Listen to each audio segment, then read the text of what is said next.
centre de la Guadeloupe se trouve la commune de Baie-Mahault qui compte près de 31 000 habitants. La ville héberge la troisième plus grande zone industrielle de France, Jarry, qui compte environ 3 500 entreprises, soit 31 000 salariés d'après l'INSEE.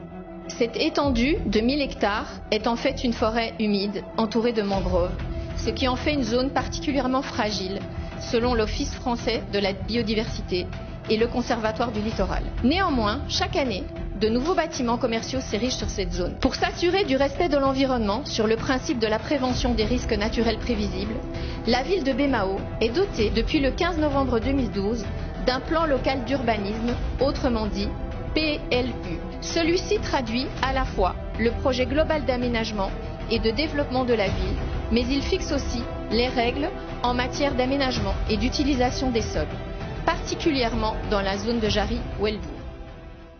Pourtant, dans le secteur en plein essor de Jarry-Welbourg-Ouest, où se situe le parc d'activités de la ville de Baie-Mahault, qui accueille les grandes manifestations de la Guadeloupe, des défrichements, des aménagements de sol et construction d'établissements commerciaux par des acteurs économiques bien connus se réalisent illégalement depuis plusieurs années sous les yeux de la municipalité. Pendant plusieurs mois, l'association juridique qui défend les intérêts des citoyens a enquêté sur la face cachée d'une administration municipale permissive censée garantir le respect du code de l'urbanisme, mais qui choisit volontairement de fermer les yeux sur les infractions des grandes entreprises installées sur son territoire.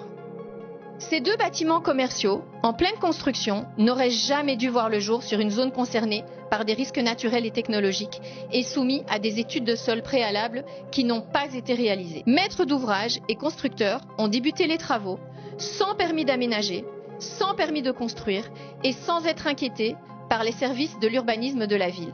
Ici, cette plateforme qui sert de zone de stockage pour une société de plomberie bien connue a été construite sans permis d'aménager. Sa location est interdite. Et ici, à quelques mètres, cette autre plateforme où sont parqués les véhicules d'un concessionnaire a elle aussi été construite par la SCI Eau de la Voie Verte, sans permis d'aménager.